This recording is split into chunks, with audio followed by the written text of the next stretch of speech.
Hey friends, for the next few minutes, I'm not just gonna talk to you. I'm going to take you through something, an experience, a shift, because by the time we're done, you won't just understand what's been holding you back. You'll feel something inside you change. You'll start seeing things differently, not just your thoughts, but the way your reality has been shaping itself around you this whole time without you even paying attention to it. And once that happens, everything starts falling into place effortlessly. So here's what I ask of you. For the next few minutes, let go of distractions. Give yourself this moment fully, completely, because what you are about to hear isn't just something to learn, it's something to step into. So let's begin. I want you to go all the way back to a moment in your life when something you wanted badly just wouldn't happen. Maybe it was a relationship, a job, an opportunity, something you kept thinking about, hoping for, or even obsessing over. And no matter what you did, it just wouldn't manifest. Now, contrast that with another moment, a time when something incredible just fell into place effortlessly, a time when you barely even thought about it, maybe didn't even care that much, yet suddenly it happened almost like magic. Why does this happen? Why do the things we chase seem to run farther away while the things we are indifferent about seem to flow to us without resistance? Well, there's a hidden mechanism behind this. In fact, many people either haven't paid attention to it or simply have no idea it exists. First, let me tell you why this happened, because once you fully understand this, I'm going to give you a simple but powerful way to start using it intentionally. The very things that once felt out of reach will start flowing toward you effortlessly. So listen closely, because this is the moment everything changes. The universe, or more accurately, your reality, isn't something that's happening to you, it's something that's responding to you. And this is where most people get stuck. You are not waiting for reality to change.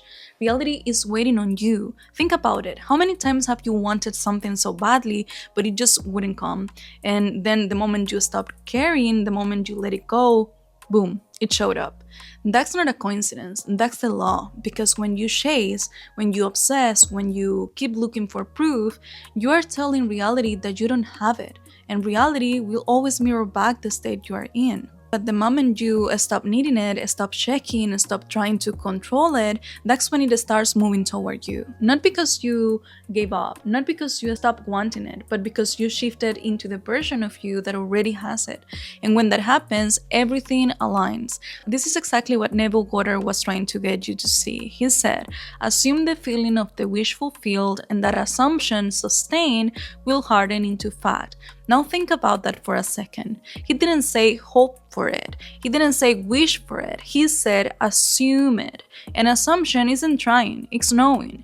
When you assume something is already yours, you don't chase it. You don't keep looking for signs. You don't sit there wondering when it will come, because in your mind, it already has. And that's exactly why doing nothing is the key, because the moment you assume it's done, you stop interfering, you stop overthinking, you stop doubting, you stop trying to force it into place. And that's when things begin to move, because reality finally has the space to shift without resistance. You've probably noticed that the things you desperately want take forever, but the things you don't really care about, they show up effortlessly. Why? Because when you don't care, you are not blocking it, you are not attached, you are not micromanaging, you are not in a state of waiting, and so it flows. So the real question is, how do you use this to bring everything you've ever wanted into your life without pretending you don't care? Because let's be real, you can fake detachment. You can't sit there and tell yourself, okay, I don't care anymore, while deep down you are still checking, still waiting, still hoping. That's not letting go. That's pretending to let go. And reality doesn't respond to what you say, it responds to what you actually feel. So, how do you actually do this? How do you detach without forcing it, without struggling to feel nothing, without tricking yourself into a state you don't really believe? Because once you understand this, everything changes. That's actually what I'm about to show you. Stay with me. The first step, the very first step, is to stop chasing.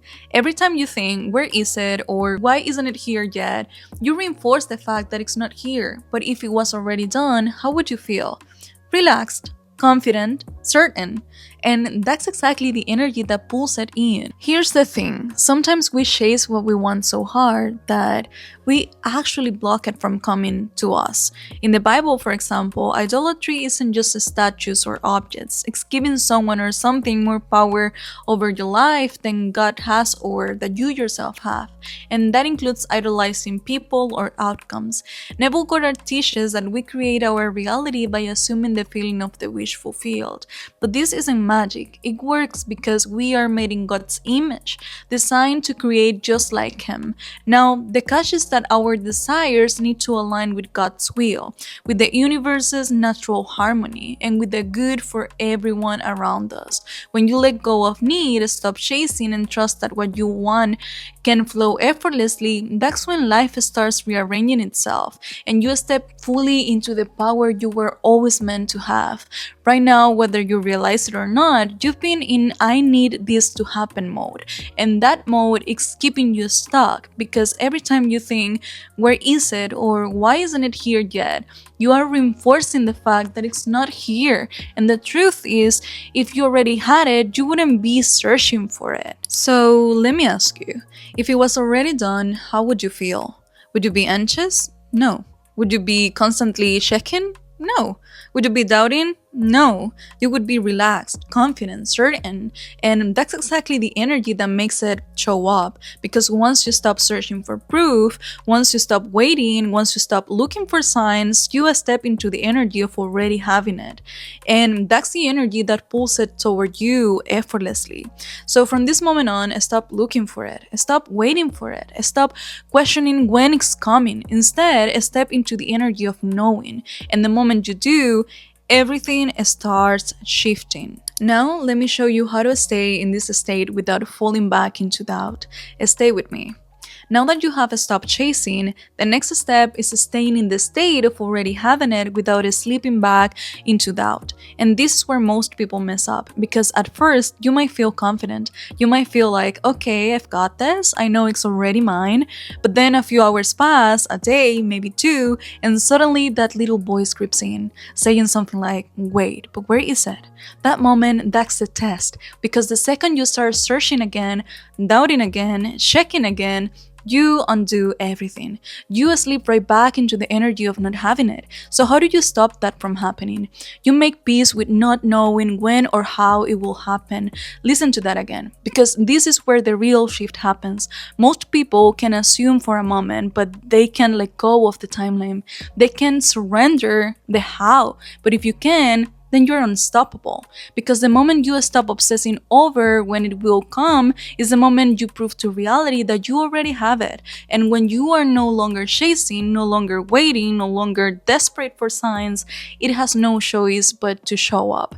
So from this moment forward, when doubt creeps in, do nothing. Let it pass, let it go, because when you can sit in that space without reacting, without forcing, without needing, you step into effortless receiving, and that's when everything starts moving toward you. Now let's talk about the final step, the part that locks this into place permanently. Stay with me. So at this point, you've done the two most important things. One, you've stopped chasing. You are no longer operating from a place of waiting, searching, or hoping. Two, you've stayed in the state. You've learned how to sit with uncertainty without breaking the energy of already having it. Now comes the final step, locking it in and letting it flow. And here's the key. You must make peace with the silence before the manifestation. This is where most people fall apart, because after they stop chasing and settle into knowing, they expect an immediate shift. They think, okay, I'm doing everything right, so where is it? And that doubt alone pulls them back into waiting mode. But there's what you need to understand. There is always a gap between assumption and reality. Catching up that gap, it's not delay, it's alignment. Reality isn't testing you, it's recalibrating itself to match your new state. So in this final step, your job is simple.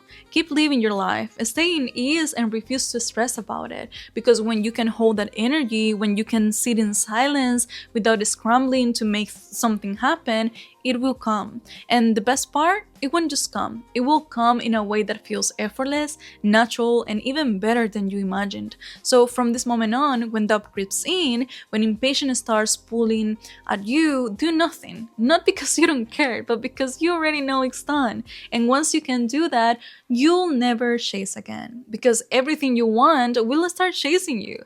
So now you know. Manifestation isn't about doing more, it's about allowing.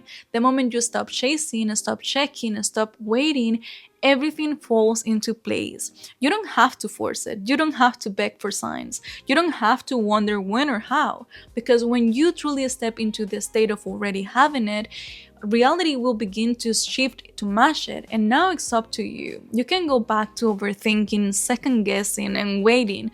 Or you can do the one thing that changes everything nothing. So here's what I want you to do: type "I let go and it flows" in the comments to log this in. Declare it. Let it be final. Let it go. That's how you bring things into existence, my friend. See you in the next video.